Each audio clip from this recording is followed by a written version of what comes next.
This is Ecommerce Uncensored.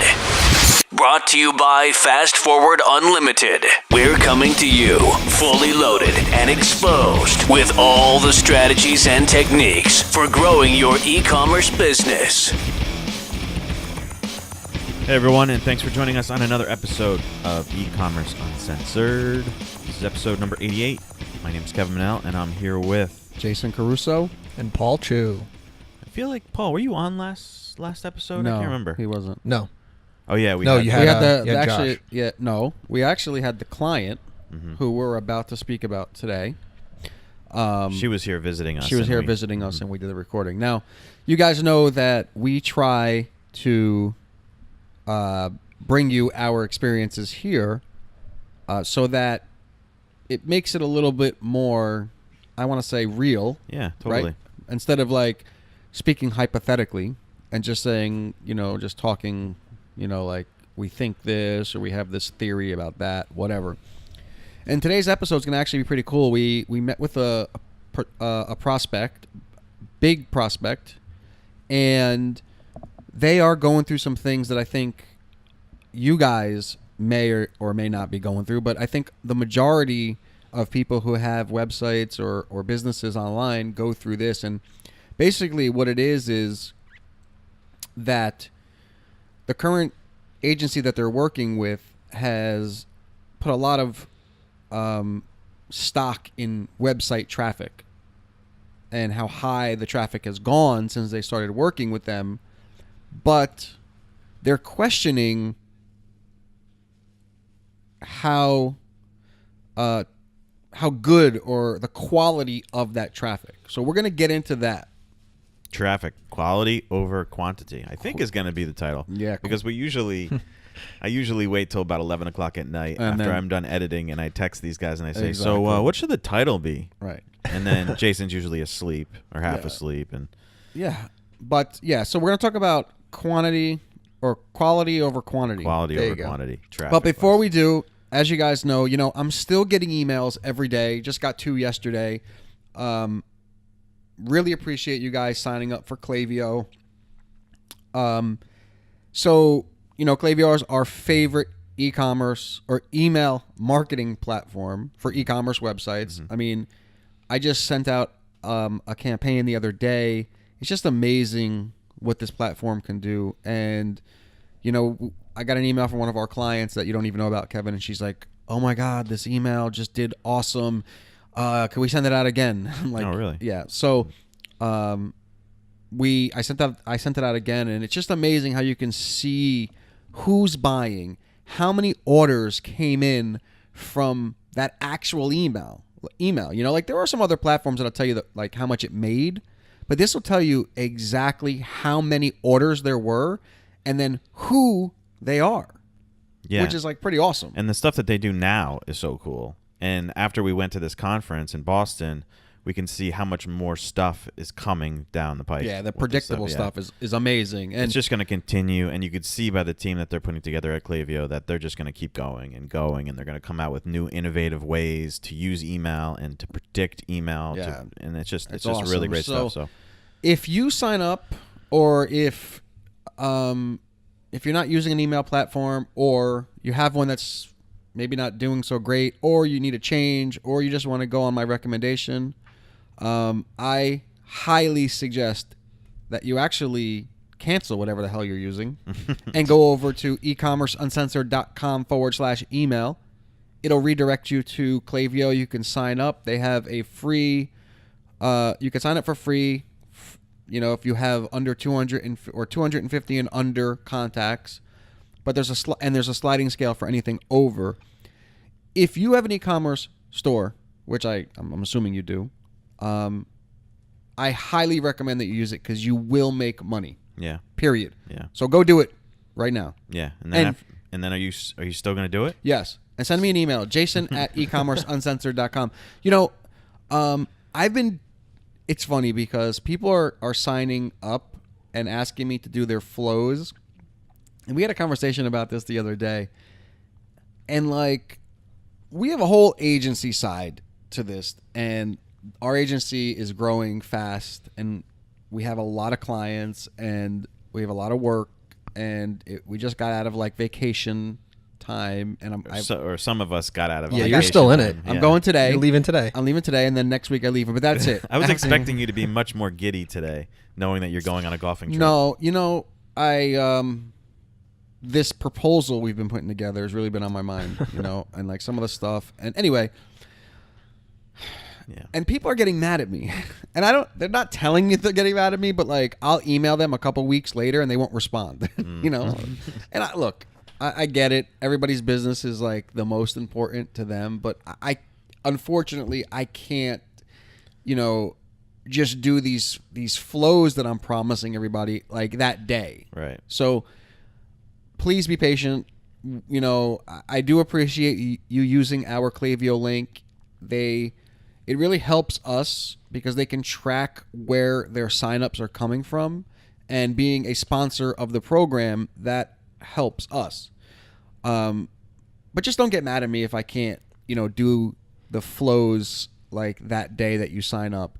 We just really have a lot going on, and I try my best to get to everybody. Yeah, and then another thing you can do, and you can even bug Jason even more after you do it, is you can sign up for our Facebook group.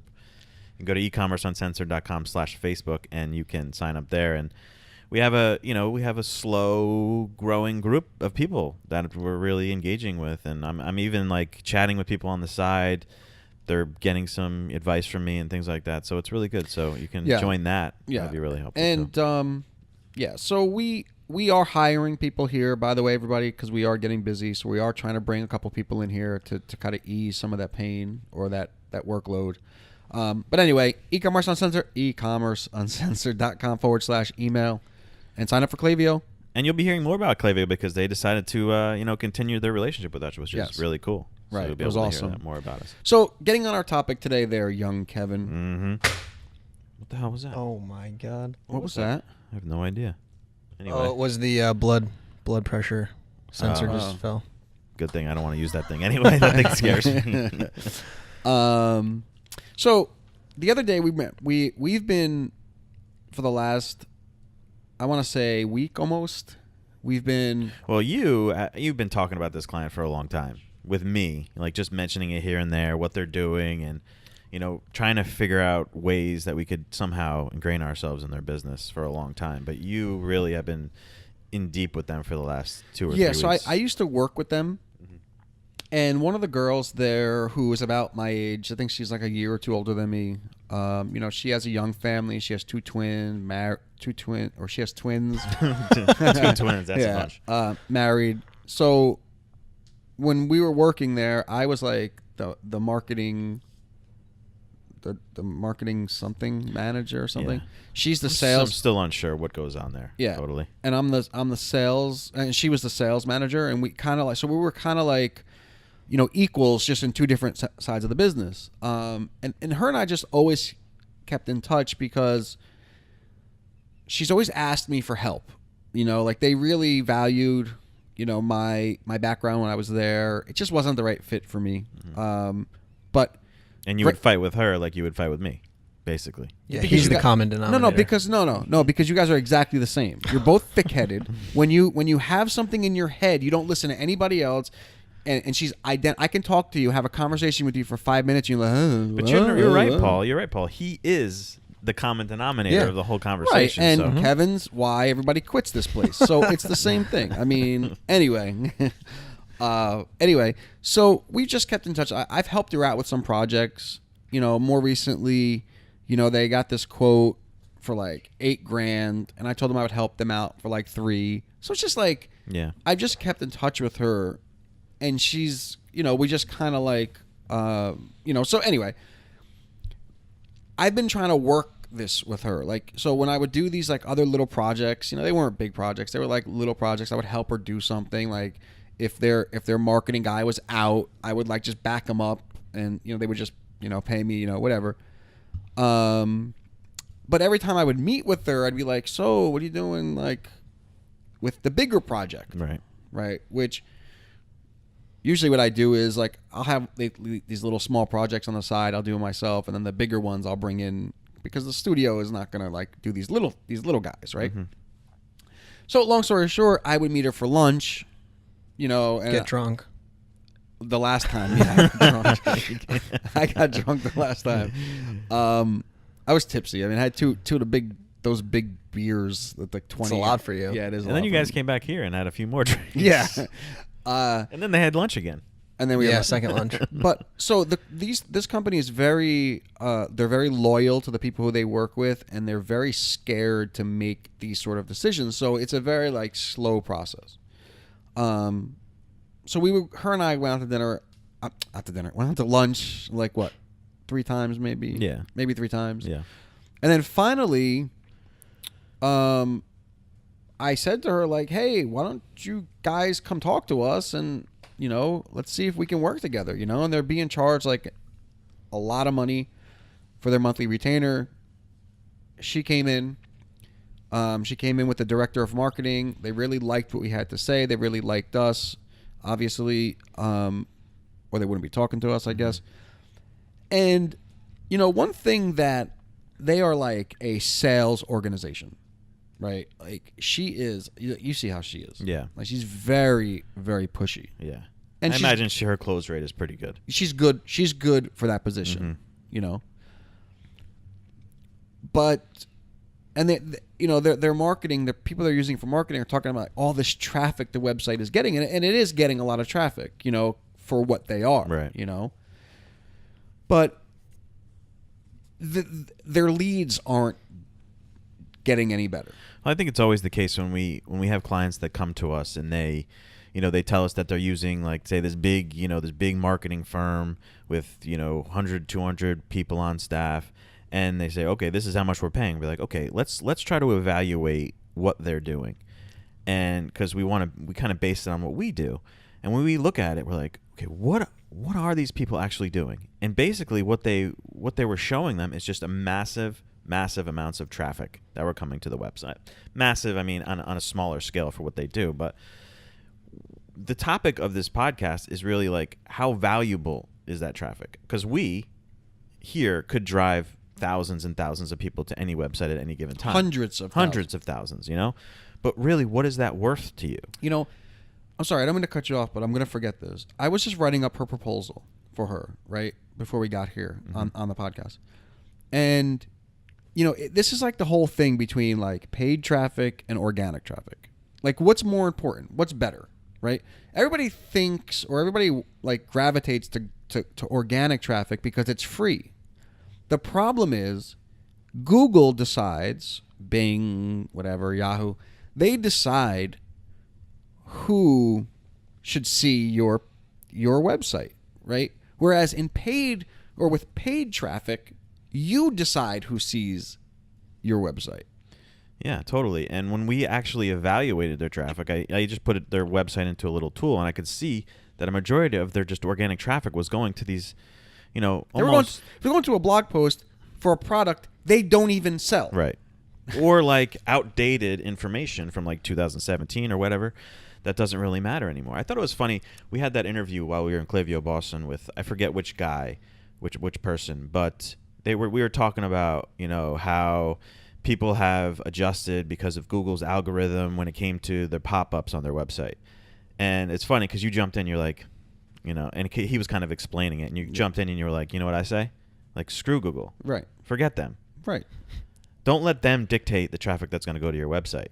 You don't want to leave it up to somebody else.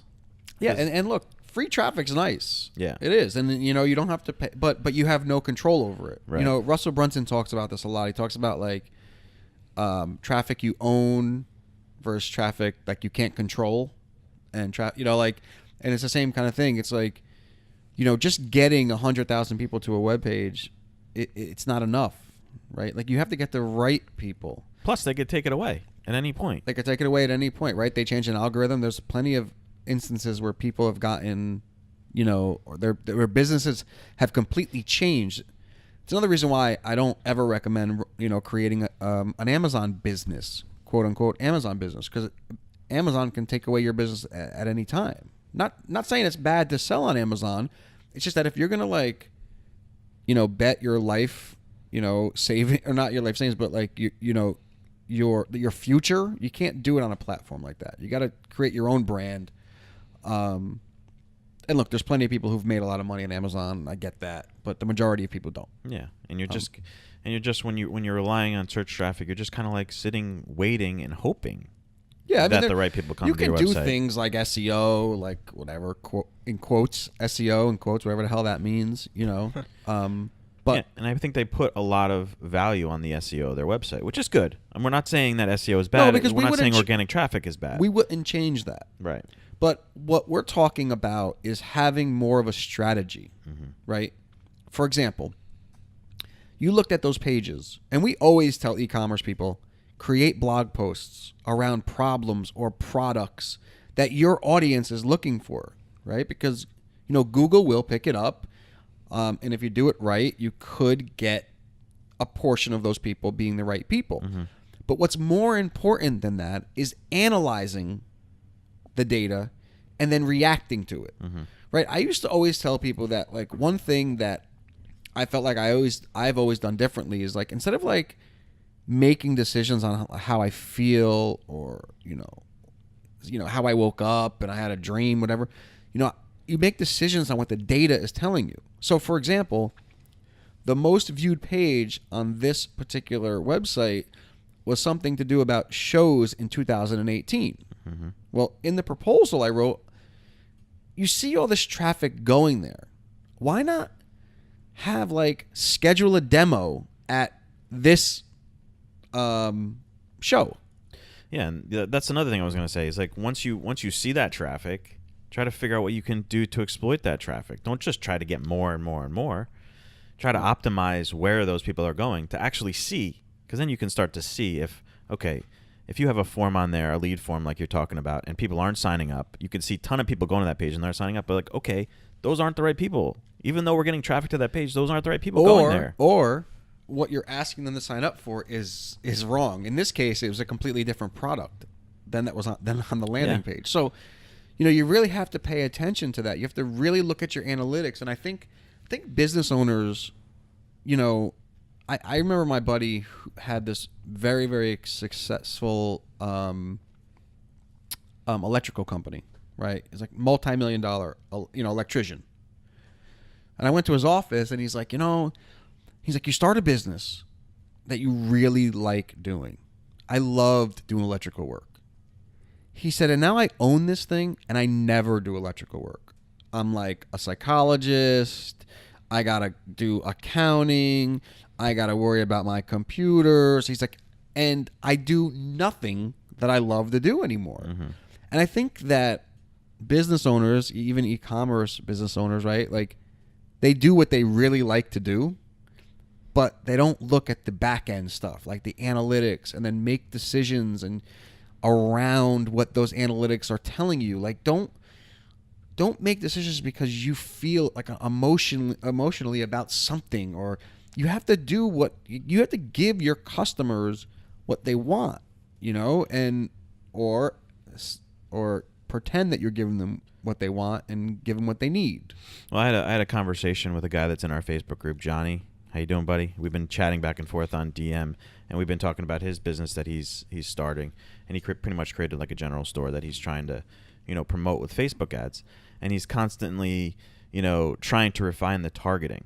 And the thing about the Facebook ad platform is that I know that, like, we say, okay, find the right audience and, get the right traffic to your website, and we understand that that's not an easy thing to do, right? So, but when you use paid advertising, you can use the tools that are available to you to optimize the traffic that's coming to your site. So this person that I've been talking to is like, he wanted to narrow down his audience so much, because he had this feeling like, this is my person. This is exactly who he should go after. His avatar, right? So he was narrowing down his audience so much that he wasn't allowing the tools that he was using to find the right person, which you can allow Facebook to do, and it can then narrow in on its own. So as you get more engagement, more traffic to your website, it can then show your ad to more people. Or you can create a lookalike Right. audience. Exactly. I mean, there's a lot of different. And that's pretty much what I told them. I was like, broaden your audience, open it up a little bit, because it's hard, especially with generic products like that. It's hard to figure out exactly who that person is. It's hard to say this is the traffic that I want. Broaden the audience a little bit. Allow Facebook to optimize your content to that specific person, and it will do that because it's going to try to, refine the audience that you're sending your ad Facebook to. wants your ad to get in front of the right people. I mean, so and they know better than we do. But we get people all the time thinking they know who their audience is or their avatar is, and it's like the complete opposite. So the other part is the content too, right? Like you said, it's like even though you're getting a ton of traffic, like he was getting clicks over to his landing page, but wasn't getting any sales. So then could be a different problem there. Either what you're displaying on the page is not right, or the way you're communicating is not right, or the offer is not good. I mean, there's a lot of cases, where they talk about like buying keywords and research keywords, right? Like sometimes you can get like millions and millions of clicks on something like on a research keyword, right? Somebody's looking for research. They're not at the buying stage, but you think that it's the right people because you're getting a ton of clicks. Meanwhile, it's not, because they're not buying. They're looking for information. So, and there's we have that with our one. We have a client that does. I'm not going to talk about the service, but they would send us long lists of let's go after these keywords on Google AdWords. But like, well, I look at it and I'm like, this is someone just looking for information. It's not someone who's actually looking to buy or looking to sign up for whatever you're offering or call you. You don't want to waste money on people who are just looking for information, unless that's like the top of your funnel, right? If you can get people who are interested in some information and then you bring them into your funnel and then you retarget them with something else, that's a different story. Yeah, I mean, if you let's say you're targeting a keyword like Advil, okay, you're selling Advil or something, right? And you target a keyword like, how does Advil work, right? And you send them to your product page. You could probably get millions of clicks to that keyword, but they're not people who are looking to buy. Right. If somebody writes where to get cheapest Advil or where to buy Advil or something like that, that's a different story. That's somebody looking to buy. It's the same thing with your traffic. If your traffic is going to a page where they think that they're just researching something, just because there's 50,000 of them going there a month, it doesn't mean that is the right people or at the right time. What you may want to do is collect that audience and then retarget them and send them other ads. I mean, that's a whole another topic for another podcast. But just getting traffic, we deal with a lot of clients, or all different kinds of clients, I should say, who have different things, right? Like we had that one client who had like 1.3 million Facebook likes, right? And it did nothing. Right. Everybody thinks like if I get, let me get 1 million Facebook likes. It did nothing for their business. They had zero engagement. Nobody liked anything, whatever. Nobody so just having traffic, just having people coming to a page or your website, it's not good enough. I'd much rather have a lower number of people who really want your product than having 1 million people who don't. Yeah, it seems like a buyer's mindset is different when it's organic traffic as opposed to paid. Even though, like you guys said, you want organic traffic and people looking up your product and stuff, they're just browsing or they're going to take their time to do their research, like you said, Kev. But when it's paid and someone's clicking on your advertisement, it's a much more aggressive signal that they're ready to buy, that they're your actual target. Yeah, I mean, depending on the keyword that you're getting in front of them. Or in organic traffic is really just goes along with one of those vanity numbers. Instagram followers, Facebook followers, Twitter followers. It's a great number to have. It's cool that you can tell everybody that you got a ton of followers, but does it really mean anything? It's really just along one of those. Like we deal with that with our Instagram account. Like I went through and I tried to build up our followers, and I just did it in a non-organic way, and I just I ended up getting a bunch of bots or a bunch of people who have bots working for them, and we post on our Instagram and we just get the fucking the bicep. Yeah, we used comment. to get in fights about this. You're like, this is how you do it, man. I'm like, no, it's not. It's not, and you were right. Yeah, I mean, That's the last time I'll say that. So we cut it off and we stopped doing it that way, and we felt like, and it does go back to this podcast in a way because, like we spoke about in the past, our numbers aren't as high as some of the bigger guys out there, and it doesn't bother me as much. It would be nice to have hundreds of thousands of downloads every month, but when we look at our audience and we look how our audience is engaging with us, it's the right people. It's the right people that we have. Right. And it's why, when we recommend a product like Klaviyo, people listen. Right. And it's why Klaviyo has told us that our podcast is signing up just as many people as their biggest podcast that they work with. It's not really anything to do with us. It's you guys. Yeah. It's just that, we are talking to the right people. And we... we didn't do this artificially. Yeah, and I think part of it is that fact that we didn't really try to push it down everyone's throat. We kind of did it organically.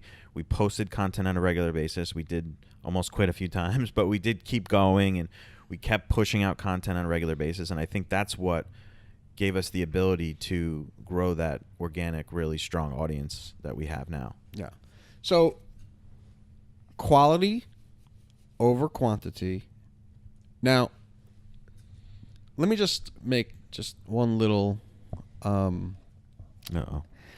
little disclaimer to this, because there is a point if you have a lot of money, okay, like direct response advertising, spam people, right? They send out like billions and billions and billions and billions of emails, these spammers, and they really only need 1% of those people to respond to it to get to make millions and millions of dollars. Mm-hmm. Same thing with direct response. Like they send it out to like a million people, and they only need like a small amount of people to respond to make money, and they've calculated that.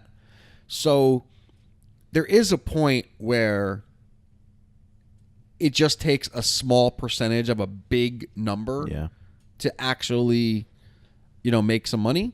But generally speaking, unless you're getting hundreds of millions of, or even, because if you get 100 million people to your website, there's a good chance that those people are in there somewhere. Right, exactly. So I just want to because one thing I always fear with this podcast is like that people listen to us and think that one size fits all, and it doesn't. There are instances where it may, kind of like be different. It happens. There are exceptions to every rule. Doesn't mean the rule is not, accurate. Doesn't mean the rule is wrong.